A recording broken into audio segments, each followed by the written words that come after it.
compañeros y compañeras, muy buenos días. A nombre de la Fundación de Culturas Indígenas Kausai y de la Confederación del Pueblo Cayambi, queremos darle la bienvenida a todos y todas al tercer seminario de la Escuela de Formación Virtual Suma Kausai 2021. El tema del día de hoy que vamos a compartir con cada uno de ustedes es sobre el proceso organizativo del movimiento indígena de la CONAIE y de la Ecuarunari. El ponente de este tema es el licenciado César Pilataxi. Su formación académica es licenciado en Educación Intercultural Bilingüe, tiene una amplia trayectoria dirigencial, ha sido presidente en su comunidad por varios periodos, también ha sido el primer coordinador de la Confederación del Pueblo Cayambi. En la parte pública fue el primer director de la Dirección Intercultural Bilingüe. Tiene varias publicaciones de los libros, como son Derecho de los Pueblos Indígenas en el Ecuador, Derechos de la Pedagogía Intercultural, y su última publicación del año 2021, que es de octubre, El Despertar de los Pueblos.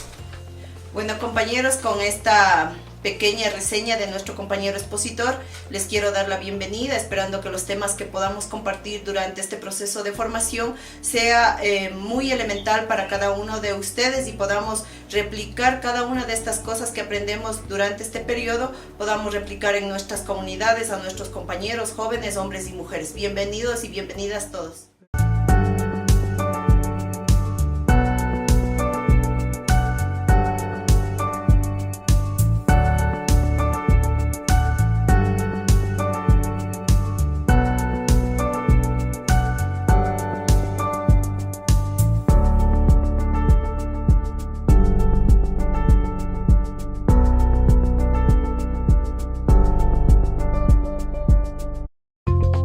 A compartir esta mañana el tema sobre el proceso organizativo del movimiento indígena en Ecuador. Sobre todo vamos a hablar sobre el Ecuarunari y de la CONAIE. ¿Qué quiere decir FEIES? Federación Ecuatoriana de Indios. Es la organización que fundó Dolores Cacuango, ¿no? Entonces, por ahí por 1930, 1920, entre 30 es lo que más o menos empieza el proceso de organización. ¿Por qué empiezan a organizar? Porque estuvieron viviendo en situaciones de explotación, de dominación en las haciendas, como peones, como trabajadores, sin salarios, haciendo trabajo gratuito. Entonces por eso se organizaron, y gracias también a la incidencia o influencia del Partido Socialista que desarrolló desde la Revolución de 1917 en Rusia. Entonces eso expandió por el mundo, entonces llegó acá también. Ellos desde la concepción clásica dijeron: aquí organicemos para luchar, organizar, hacer sindicatos, ¿no? Entonces por eso fue el auge del socialismo en el mundo. Aquí en el Ecuador en 1925 funda el Partido Socialista, luego en 1931 funda el Partido Comunista en el Ecuador. La concepción del socialismo es que la riqueza que genera sea distribuida de manera equitativa para esa sociedad del Estado que forma. Avancemos.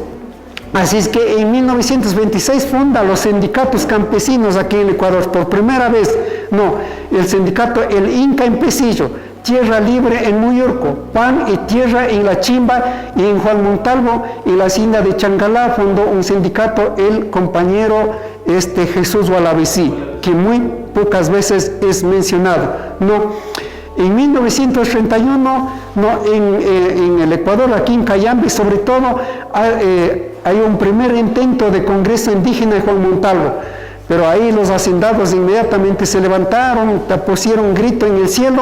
Entonces, por eso el cuartel de Remonta, que ahora ya no existe, por lo que aquí había sindicatos, es lo que pusieron el cuartel de Remonta para perseguir a los dirigentes sindicalistas en esos años, compañeras y compañeros.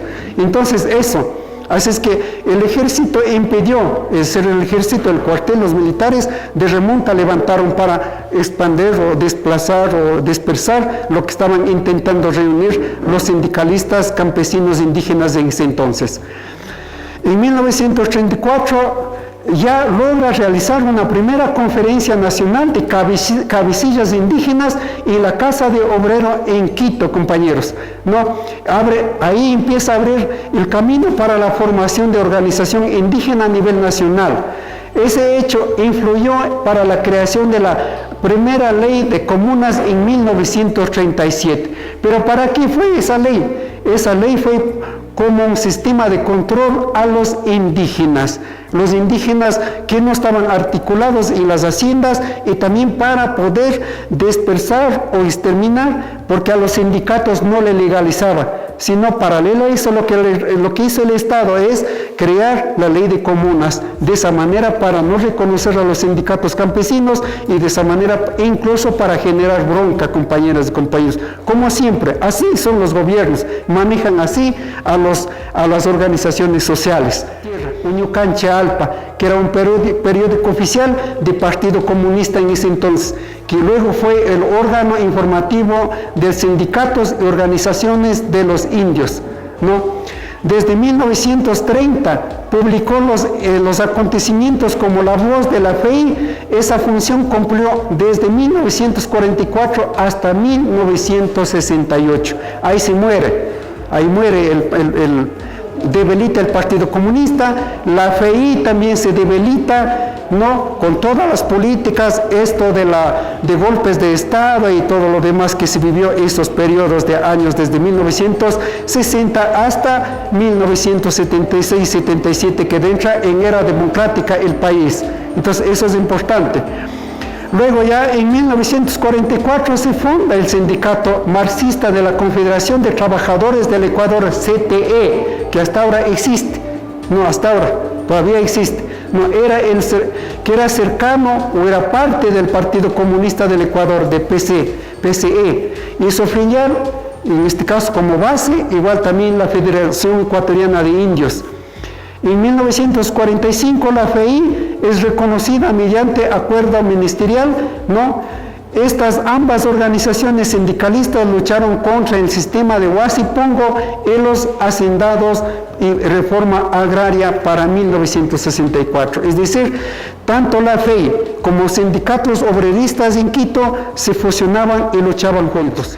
Luego la FEI fue parte del CTI y parte de la Federación Sindical Comunista Mundial, y hasta ahora sigue siendo.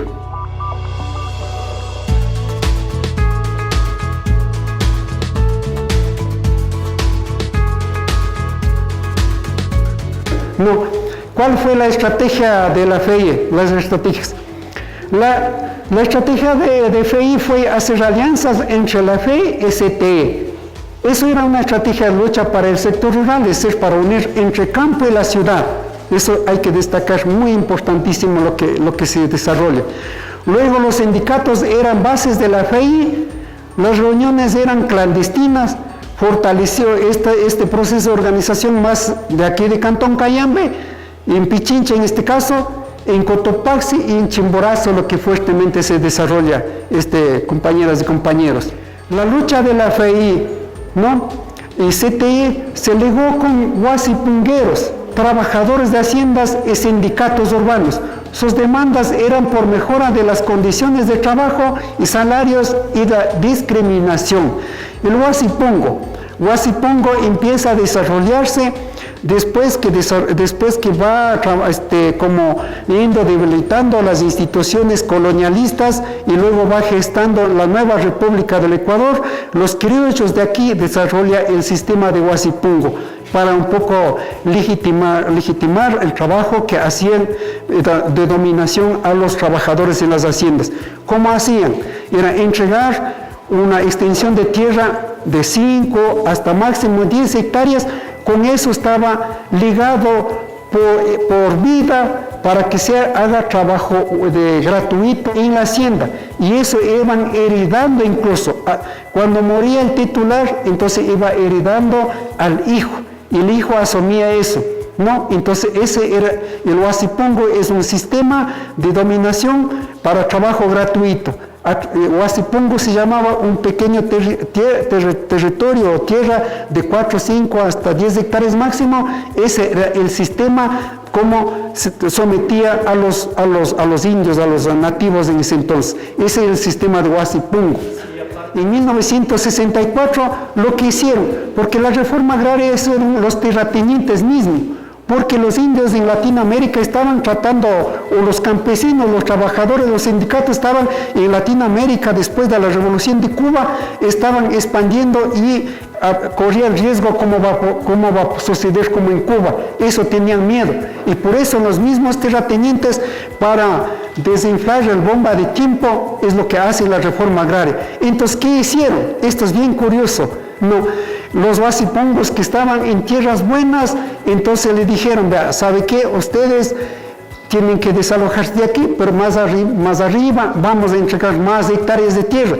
Por ese trabajo tenían unos 4, 5 hectáreas, dijeron, arriba entregamos más, unos 10 hectáreas. Entonces, feliz, contento, iba saliendo, dejando en las tierras buenas donde estaban los huasipongos, compañeros. Eso hicieron. Por eso a la reforma agraria, yo siempre le digo, no fue una reforma agraria de entrega de tierra, sino era reacomodo de la tierra. Es decir, los terratenientes cogieron tierra de buena calidad y tierras malas entregaron a los campesinos indígenas en ese entonces, compañeros.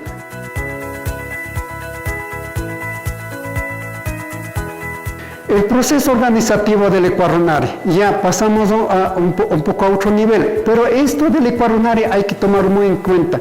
No, igual hay un antecedente, no es que tampoco así nomás aparece el Ecuarunari. Es decir, en el mundo había denuncias a nivel mundial. Es decir, que esta cuestión no es que solamente así nomás. En 1930 nace la Teología de Liberación en Francia como movimiento de nueva teología, es decir, había sacerdotes obreros. Entonces ellos se organizan y empiezan a cuestionar a la iglesia en ese entonces. Y no se diga por nosotros, al menos peor todavía, lo que cometió la iglesia, el genocidio y etnocidio. No.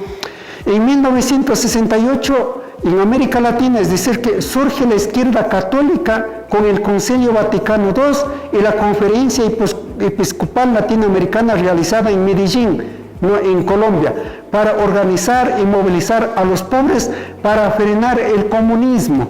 Es decir, que la iglesia también, por un lado, como que luchaba pobres, pero no estaba de acuerdo con el comunismo, como actualmente. La iglesia nunca va a estar de acuerdo. Al comunismo le dicen que somos demonios. No, entonces a los comunistas, esos compañeros, en ese entonces mismo. No, en 1972 funda el Ecuarunari. No, Ecuador Runacunaparik Charimo, que es el Ecuarunari, en Quichua. Es decir, que es despertar de los indígenas del Ecuador. No, o mejor dicho, mejor traducido, yo que soy quichua, quiere decir es despertar de las personas en el Ecuador, Ecuador Runacunaparik Charimo. Eso fue en Tepeyaj, provincia de Chimborazo, como organización indígena ecuatoriana y movimiento clerical exclusivamente indígenas, con participación. En este evento participaron las provincias de Imbabura, Pichincha, Cotopaxi, Bolívar, Chimborazo y Cañar. Es decir, con estas provincias funda el Ecuarunari, ¿no? Las bases de este Ecuarunari, ¿quiénes eran? Eran todos estos catolicismos progresivos de la diócesis de Riobamba, el movimiento laico Mijaj, que era el movimiento internacional de juventudes agrarios católicos. Estos se juntaron con las corrientes socialistas y también en la autoorganización de las comunidades indígenas. Ya había un poco como síntomas que también no estaban, ya empezaban a discutir sobre qué somos, verdaderamente somos campesinos o qué mismos somos, como cabía ya pregunta en esos tiempos ya. Entonces, todos ellos forman la base del Ecuarunari. Hay un capítulo, yo le he puesto a Monseñor Leonidas Proaño, es algo importantísimo eso, ¿no? Por eso incluso dice el obispo de los indios y profeta de los pobres. Incluso hay una canción que habla el soldado del Cristo, ¿no? Hay una canción que canta también, ¿no? Eso es importante también conocer. Es un tema muy interesante del Monseñor Leonidas Proaño, sería bueno igual que lean, que informen, ¿no?, el capítulo de él. Monseñor Leonidas Proaño trabajó pedagogía, o sea, con pedagogía de Paulo Freire. Era un brasileño, o igual un sacerdote brasileño que desarrolló la pedagogía de teología de liberación, es decir, una pedagogía popular, ¿no? Entonces es importantísimo. Incluso hasta ahora muchas escuelas, casi yo también utilizo la pedagogía de Paulo Freire, ¿no? Entonces eso es importantísimo. Esta teología de liberación, entonces Monseñor Leonidas Proaño desarrolla el programa de alfabetización. En Riobamba funda la escuela radiofónicas para alfabetizar a los indígenas a través de la radio, ¿no? Eso fue muy interesante. En 1970 marcó lucha por la reforma agraria, contribuía a una política de alianza con otras organizaciones, compartían mismos fines con FENOJ. Luego, 1981 ya funda junto con CONFEñaye el Consejo de Coordinación de Nacionalidades Indígenas de Ecuador, CONAGNE, del cual en 1986 nace la CONAIE.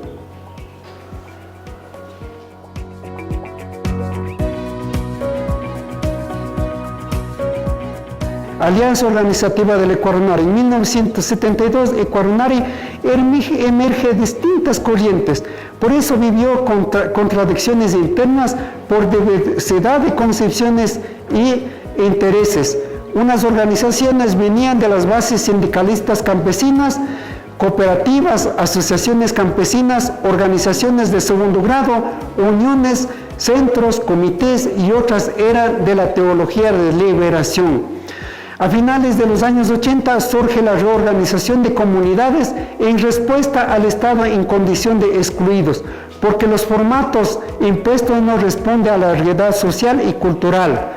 Las organizaciones de cooperativas y asociaciones entraron en crisis, no respondía a la lógica organizativa de las familias nativas, en este caso de Ayllus, es decir, las cooperativas o las asociaciones eran unas organizaciones excluyentes. Solo los socios, los afiliados tenían derecho, solo ellos cogieron la tierra y los hijos, las mujeres no tenían derecho. Esas eran unas organizaciones que seguían el patrón del Estado, que ahora cuestionamos que es un Estado patriarcal. Igual las organizaciones eran patriarcales, solo el jefe de familia, ¿quién era? El papá, no la mamá, ¿no? Entonces, al interior del Ecuador eso empieza a cuestionar ya al Estado patriarcal, y también a las organizaciones también sigue ese mismo patrón patriarcal. Entonces empiezan como a cuestionar.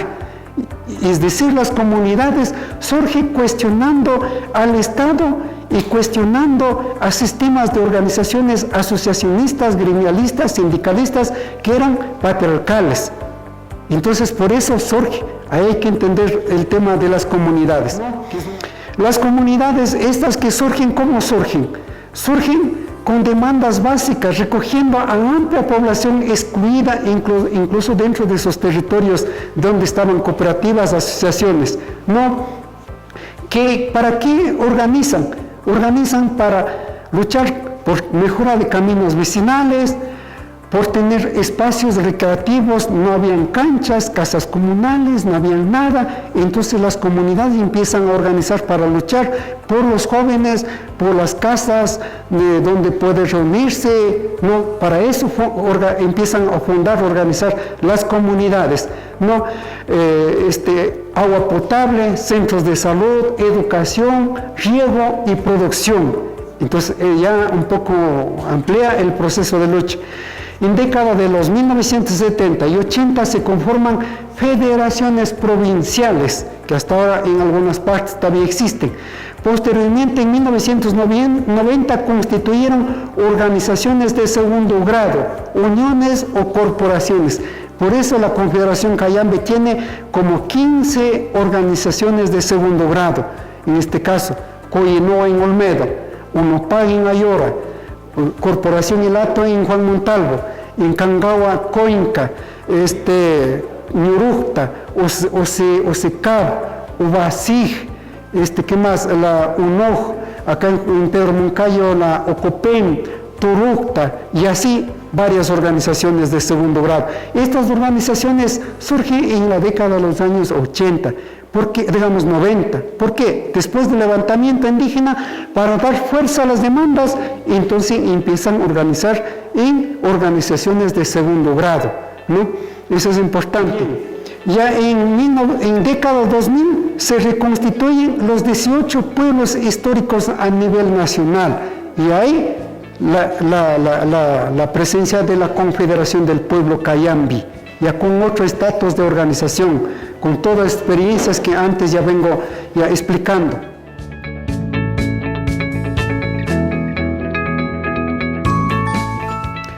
En década de 1970 otra vez retomo esto. ¿Por qué? Porque si no entendemos eso, no vamos a entender lo que es la CONAIE. En década 70 el proceso organizativo del movimiento indígena se venía accionando de manera desarticulada, con hegemonías regionales y con relaciones puntuales. Ninguna organización se pudo representar a nivel nacional. Es decir, el Cuarunari solamente a nivel de la sierra. La Confiñay, que digo que antes conformó la CONAIE, igual solo era de la parte amazónica. No, la FENOG estaba representando a campesinos esporádicamente aquí en sierra y unos poquitos por la costa, y no había de la Amazonía. Entonces eso, la FI a nivel de la sierra, de las provincias que estoy mencionando. Entonces ninguna organización y cada uno hacía un poco de manera dispersa. Solo a veces esporádicamente se juntaban para protestas nacionales, nada más, ¿no? Entonces esa es la razón. La relación Ecuarunari-Confiñay abre el espacio con el objetivo de fundar una coordinadora nacional de organizaciones indígenas. En 1980 organiza el primer encuentro de nacionalidades indígenas en Ecuador. Crearon el Consejo Nacional de Coordinación de las Nacionalidades Indígenas de Ecuador, CONAGNI, con desafíos de crear una organización regional en la costa y constituir una organización indígena a nivel nacional, superando las diferencias del conflicto entre la línea de clase del Ecuarunari y la línea étnica de la Confiñay. La Confiñay se atenía eminentemente de pueblos y nacionalidades. Por eso su sigla ya es Confiñay, quiere decir Confederación, Confederación Indígenas de la Amazonía Ecuatoriana, ¿no? Eso es Confiñay. En 1984 organizó el segundo encuentro de la CONAGNI en Quito, donde se declaró la independencia de los partidos políticos. Es decir, allá cuestiona al marxismo, cuestiona al socialismo, cuestiona todo, ningún partido. Aquí emerge ya una organización netamente de los pueblos indígenas, ¿no? Entonces, eso. Luego ya en 1986 organiza el tercer encuentro de la CONAGNI, donde resuelven fundar la Confederación de Nacionalidades Indígenas del Ecuador, CONAIE, ¿no? Entonces ahí sí ya con demandas propias, sin influencia de ningún dirigente sindical, ni campesino, ni partidos políticos se reúnen y desarrollan su propia plataforma y demanda en este caso, de los pueblos indígenas en el Ecuador, ¿no? Entonces, ¿cuáles eran su postulado político y filosófico? Era, primero, esta cuestión de la tierra y territorio. Ya no hablan de la tierra, ellos empiezan a hablar de territorios, ¿no? Y también hablan de la cultura, la libertad de los pueblos indígenas y la lucha contra el racismo y regionalismo de los élites económicos. Es decir, cuestionan ya también esta cuestión oligárquica de la costa y terratenientes de la sierra, ¿no? Defensa de territorios amazónicos. Entonces un poco ya hacen análisis político ya de la disputa entre la burguesía, oligarquía de la costa y la burguesía de la sierra, que era estos los que tornaban en la conducción del Estado ecuatoriano. Y empiezan a cuestionar al Estado ecuatoriano. porque otras organizaciones no cuestionaban al modelo, a la estructura político-administrativo del Estado. En cambio, aquí ya empiezan a cuestionar al Estado colonizante, al Estado monocultural, e empiezan a discutir, a trabajar. Entonces empiezan a dar cuenta que ya en el Ecuador ya solo los quichuas ya no existen, sino se dan cuenta que existen otras lenguas más en el Ecuador. Existen otros territorios ancestrales antes de la República del Ecuador. Entonces empiezan ya a reflexionar, a analizar y a cuestionar, ¿no?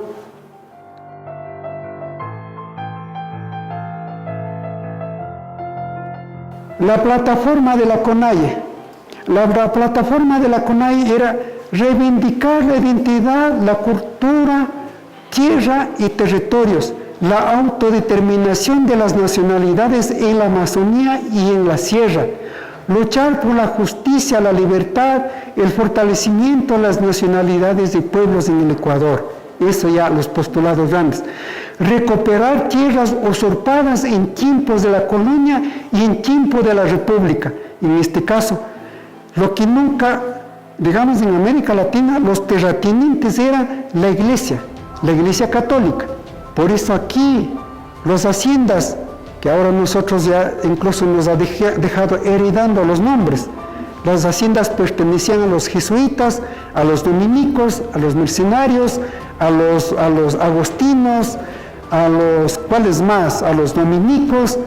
Por eso los nombres nos ha dejado poniendo en todo esto. Nuestras comunas se llama de santos.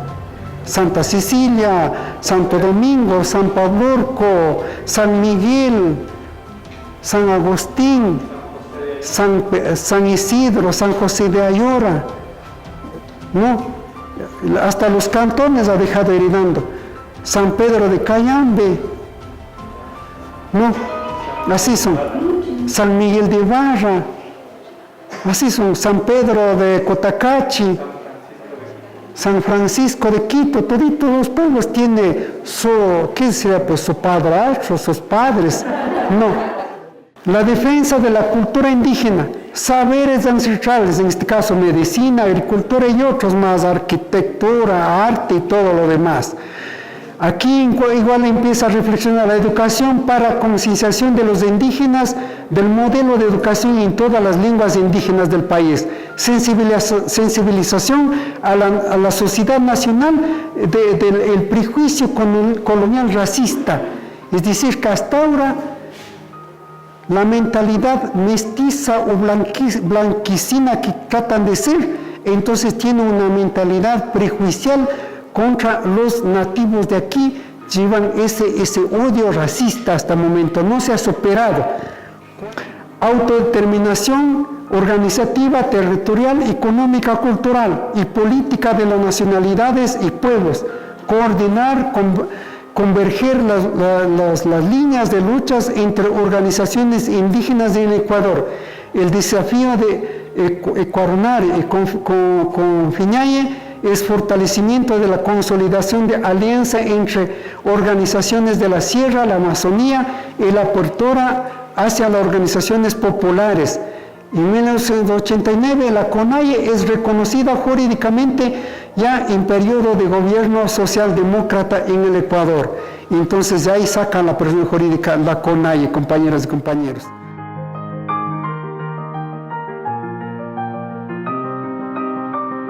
La CONAIE está compuesta por 3 regionales en este caso: el Ecuarunare de la Sierra, Confiñaye de la Amazonía ecuatoriana, la Confiñaye de la Amazonía, en la que estas organizaciones impulsó la fundación de la Confederación de Nacionalidades Indígenas de la Costa Ecuatoriana, CONAICE, funda la CONAICE, ¿sí? Funda la CONAICE. Principalmente las acciones que impulsó, no una de las principales, la creación de educación para las nacionalidades en sus propias lenguas, el levantamiento a escala nacional en junio de 1990, constituye como un actor organizativo y político importante en la historia ecuatoriana, la toma de la iglesia de Santo Domingo en Quito, paralización del país por varios días ocupando carreteras de territorios Además organizaron un sinfín de manifestación a nivel nacional, ¿no? ¿Qué más? ¿Qué decían en ese entonces los partidos comunistas o los partidos socialistas, los dirigentes sindicalistas? Todos los demás se asustaron, quedaron medio asustados, dijeron, chuta, ¿qué es pues a estos?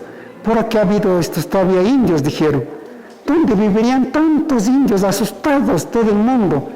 Y no creían que, ¿cómo hacían organizado? Estos no tienen capacidad, todavía tenían esa mentalidad colonial. Y pensaban que al indígena hay que coger del mano, hay que tutorear, hay que todavía hacer caminar. Pensaban, dijeron, ¿estos serán capaces de organizar? Preguntaban. ¿Y los medios de comunicación qué decían? Y hasta ahora siguen repitiendo lo mismo. ¿Qué dijeron en ese entonces?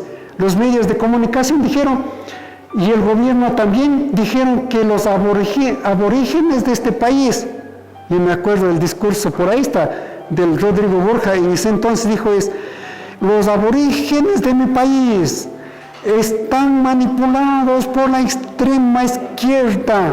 Estos indígenas quieren levantar y hacer daño a nuestro país, dijeron.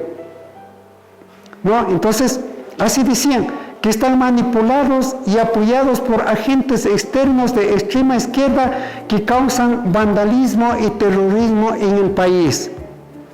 Y hasta ahora nos siguen diciendo, nuestras movilizaciones, estos ya están haciendo vandalismo o terroristas. Ahora incluso acusan, y mucho más duro, incluso el gobierno de Lenín Moreno puso más todavía, dejó armando a la policía y a las Fuerzas Armadas. Y ahora puso una ley incluso para usar armas para matar cuando hay movilizaciones, compañeros. Las principales demandas resumió en 16 puntos: solución de conflictos de tierra y territorios, reconocimiento de derechos como sujetos colectivos, ciudadanía, es decir, de la ciudadanía recogía demandas sociales, presupuesto para educación, para salud, al alto costo de la vida, el reconocimiento de carácter plurinacional del Estado, derechos colectivos y autonomía territorial. La rebeldía se contagió en todo el país por conflictos de tierra que encontraba rezagados desde 1960. Vivían sin resolver. Muchos de ellos por falta de instrumentos jurídicos, otros por falta de la voluntad política de las autoridades del Estado. No le daban la gana, o los terratenientes no le permitían, coimaban, o como ellos bien estaban en el poder, no le daban la gana de entregar o de hacer la distribución de la tierra. Y hasta ahora, al menos están bien asegurados. Ahora no hay cómo hacer toma de tierra ni nada, compañeros. Complicado, ¿no? ¿Qué más? En la ciudadanía impactó las demandas sociales, en este caso de trabajadores, estudiantes, profesionales, y el rechazo a las políticas neoliberales ya en ese entonces, ¿no? Entonces es que la CONAIE empieza ya no solamente, su principal lucha siempre primero, la identidad, la cultura, la autodeterminación, pero también abraza a todos los sectores sociales, las demandas sociales. Eso es interesante y hasta ahora sigue. Al interior hay una discusión hasta el momento. Algunos quieren ser extremistas indígenas y otros no. Nosotros decimos, nosotros somos de la izquierda, pero también no dejamos de ser de la clase. No porque somos indígenas seguimos siendo explotados, seguimos siendo discriminados, excluidos. Entonces las demandas sociales igual también seguimos sufriendo, compañeros.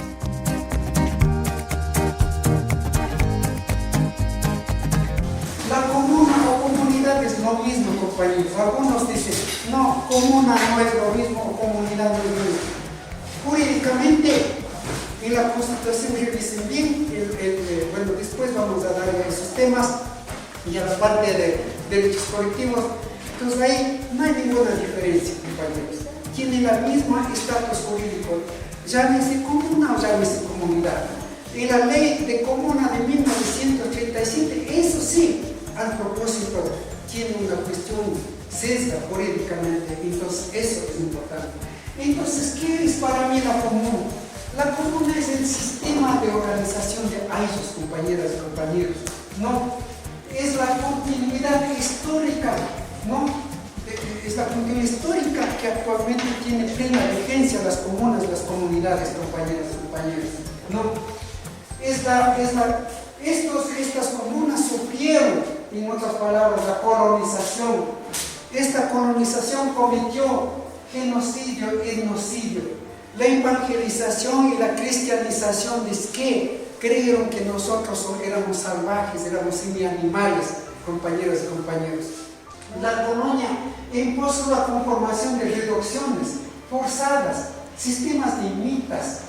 O sea, las reducciones eran cuando llegaron estos invasores, estos conquistadores. Estos llegaron y empezaron porque estaban lejos los ayllus, ¿no? Entonces a ellos, ¿qué querían ver? Primero querían dominar, explotar y hacer que sea a servicio del rey de España, a la corona de España. Entonces, las comunas son asentamientos colectivos, territoriales, sociales y culturales ancestrales que viven desde antes de fundar el Estado o la República del Ecuador, compañeros. Por eso somos nosotros históricos, somos continuidad histórica. La Confederación Cayambe es de eso, compañeros y compañeros. No, es, ¿qué más? Impuso igual, ahí impuso sistemas de haciendas, guasipongos, concertajes. Los concertajes eran trabajos gratuitos. Además de ser guasipongueros, los concertajes eran los que obligaban a aprender la religión católica, a rezar el Padre Nuestro. Si no aprendían, el Estado colonial siempre ha trabajado a favor de los ricos.